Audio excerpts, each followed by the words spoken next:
आप देख रहे हैं मेरा यूट्यूब चैनल और मैं हूं आरिफ राही। आज के व्लॉग की टॉप स्टोरीज आपके साथ शेयर करते हैं।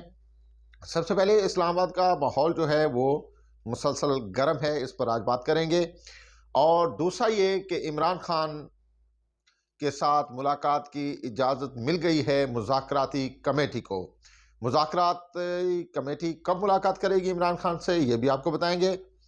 अली अमीन गंडापुर ने आज एक बहुत बड़ा दावा किया है। उस दावे के अंदर क्या हकीकत है, इससे भी आपको आगाह करेंगे।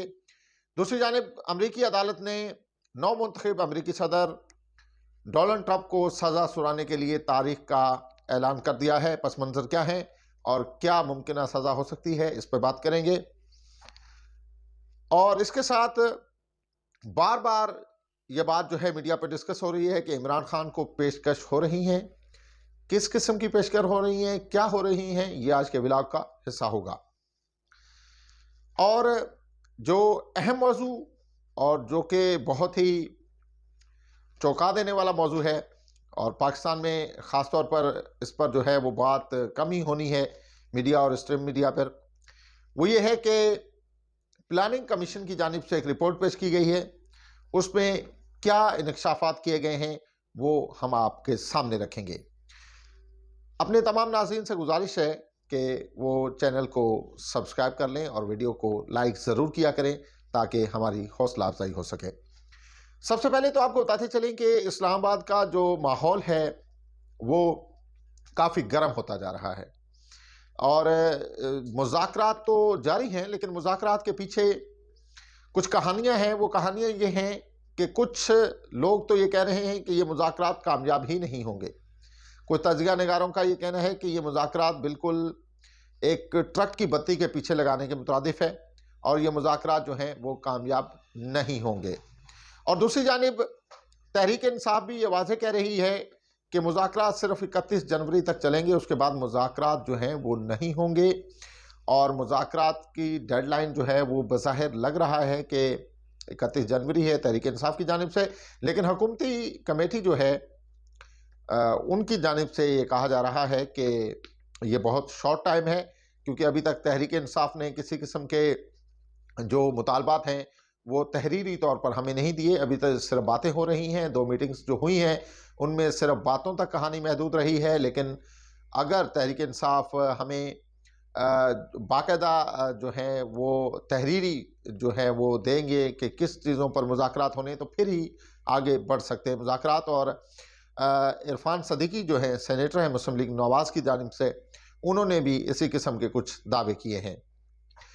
और इसी के साथ मुज़ाकराती कमेटी जो कि हुकूमत से मुज़ाकरात कर रही है वो पीर या मंगल के रोज़ इमरान खान से जेल में मुलाकात करेगी।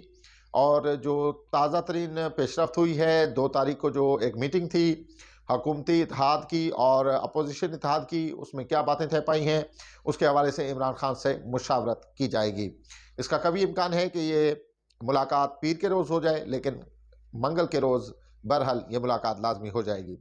उसी के साथ अली अमीन गंडापुर ने दावा किया है कि उन्होंने वज़ीर आज़म शहबाज शरीफ के मुंह पर यह वाज़ेह कह दिया है कि उनके जो 26 नवंबर के एहतजाज में जो 13 कारकुन जो हैं वो शहीद हुए, और उसके अलावा तकरीबन 45 से 50 कारकुन ये बताए जा रहे हैं जो लापता हैं, जिनका कुछ पता नहीं। और उनका भी वाज़ेह कहा, उन्होंने कहा कि ये बात तो शहबाज शरीफ ने खुद ही छेड़ ली कि जी कुछ भी नहीं हुआ और ये दावे किए गए, लेकिन उसके बाद फिर अली अमीन गंडापुर कहते हैं कि मैंने उन्हें वाज़ेह किया कि क्या हुआ है।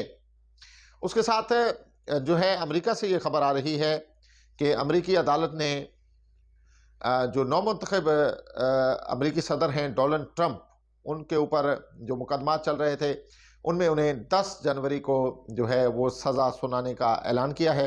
ये 10 जनवरी को डोनाल्ड ट्रंप पर जो इल्ज़ामात हैं गैर कानूनी तौर पर जो है पैसा मुंतकिली के, बिज़नेस के कुछ ऐसे कवानीन हैं, जिस तरह से इमरान खान पे कुछ केसेस बनाए गए, इसी तरह के कुछ नौइयत के केस जो हैं वो डोनाल्ड ट्रंप पर भी बनाए गए। और ये कहा गया कि इन्होंने औरतों के साथ इनके मुरासम है और दीगर ऐसे किस्म के मुकदमात बनाए गए। उनमें एक मुकदमा है जिस पर 10 जनवरी को जो है वो डोनाल्ड ट्रंप को जो है वो सज़ा सुनाने का इम्कान है, लेकिन अदालत ने ये कहा है कि वो खुद अदालत में पेश हों या कि वीडियो लिंक के ज़रिए भी वो जो है इस सज़ा को सुन सकते हैं और उनको जो सज़ा सुनाई जाएगी।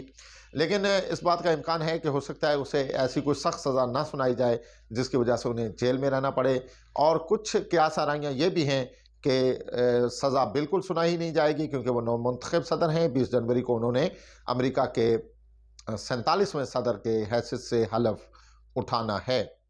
और उसी के साथ क़यास आराइयाँ सोशल मीडिया पर और मेन स्ट्रीम मीडिया पर जो है हमें बहुत सुनने को मिलती हैं। उनमें एक जो मेन जो स्टोरी है, जो क़यास आराई है, वो ये है कि इमरान खान को जो है वो बनीगला शिफ्ट किया जा रहा है। इमरान खान को पेशावर मुंतकिल किया जा रहा है, पेशावर की किसी जेल में, या हाउस अरेस्ट की जो बातें होती हैं। इस हवाले से जो है वो पीटीआई ने कोई तस्दीक नहीं की। अलबत्ता बातें तो बहुत होती आ रही हैं कि इमरान खान को पेशकश हुई, लेकिन ये ज़रूर कहा जा रहा है कि ये जो पेशकश है इसे इमरान खान ने ठुकरा दिया है। इमरान खान कहते हैं कि वो निकलेंगे तो इसी जेल से निकलेंगे, और इसी जेल से निकलने के बाद अडयाला जेल जहां वो कैद हैं, और वहीं से वो अपनी सियासत का मज़ीद आगे जो है वो अहाता करेंगे और सियासत को आगे बढ़ाएंगे। लेकिन वो ना तो हाउस अरेस्ट में जाना चाहते हैं और ना ही वो कहीं और शिफ्ट होना चाहते हैं जिनमें बनीगला या पेशावर का जिक्र है।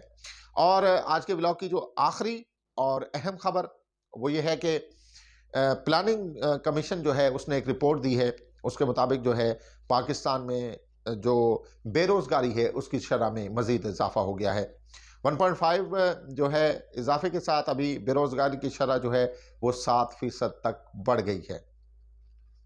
ये कोई नई बात नहीं है। पाकिस्तान में पहले भी बेरोज़गारी है, और इसी बेरोज़गारी से तंग आकर नौजवान जो हैं वो यूरोप या दीगर ममालिक का रुख करते हैं, और गैर कानूनी तरीके से करते हैं जिनमें डंकी है। और आपने देखा होगा कि आए रोज़ कश्तियाँ उल्टी हैं, और जो भी कश्ती उल्टी है उसमें बेशतर और बड़ी तादाद जो होती है वो पाकिस्तानियों की होती है, और पाकिस्तानी नौजवान जो हैं अपनी हयातियाँ गंवा बैठते हैं। और वजह यही है कि पाकिस्तान में गुर्बत है और जो रोज़गार के मौके हैं वो बहुत कम हैं। लेकिन उसी के साथ एक और जो ख़बर है वो यही है इसी में कि जो आबादी की शरह है वो 50% की तेज़ी से बढ़ रही है, और ये 50% की जो रेशो है ये बहुत ज़्यादा है। प्लानिंग कमीशन ने कहा है कि ये जिस कदर रेशो बढ़ रहा है, इसके साथ साथ तालीम और सेहत के जो मसाइल हैं उन्हें हल करने में बहुत बड़ी दिक्कत जो है वो पेश आ रही है। आज की जो मेन स्टोरीज़ थी वो हमने आपके सामने रखी, रहेंगी आपके साथ। अल्लाह ने के बाद।